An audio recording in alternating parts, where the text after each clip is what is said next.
देवियों और सज्जनों, अगली दफा जब आप सरकार को, सिस्टम को या किसी दूसरे जिम्मेदार को भ्रष्टाचार के लिए जिम्मेदार ठहराएं, तो ठहर कर अपने गिरेबान में भी झांक लें। क्योंकि खबर बताती है कि इस देश के तमाम सभ्य और समृद्ध नागरिक जो थर्ड एसी, सेकंड एसी और फर्स्ट एसी में भारतीय रेलवे में ट्रेवल करते हैं, वो तकिए का गिलाफ, चादरें और तौलिए चुरा कर ले जाते हैं। और चोरी की ये कीमत कितनी है, पिछले 4.5 साल के आंकड़े बताते हैं। तो हिंदुस्तान ट्रेन पैसेंजर ने 100 करोड़ से ज्यादा की कीमत के गिलाफ, चादरें और तौलिए चुराए। ट्रेन के एसी डब्बे में सफर करें तो बिस्तर मुफ्त में मिलता है, चादर, तौलिया, तकिया, कंबल सफर के बाद वापस करना होता है।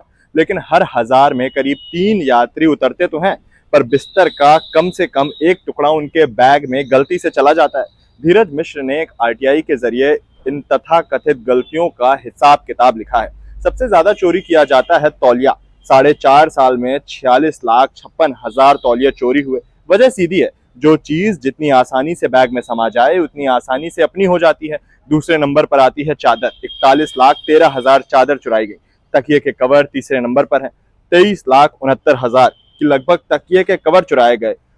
और कंबल चौथे नंबर पर आता है। थोड़ा भारी होता है, पचाने में, समाने में दिक्कत होती है।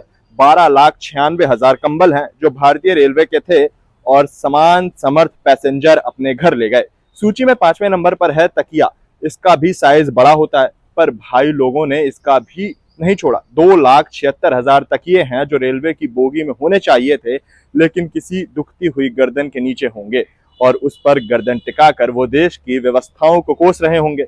आप क्या सोचते हैं इन कंबल चोरों के बारे में, इन चादर चोरों के बारे में? कहीं बाहर दूसरे ग्रह से तो नहीं आए, हमारे आपके बीच में से हैं। समझते हैं कि सरकारी चीजें हैं तो समेट के घर ले जाएं और फिर घर में उनकी ही पर टेक लगा के सरकार को कोसिए। सरकार पर निगरानी रखना आपकी जिम्मेदारी है और खुद पर भी निगरानी रखी जाए।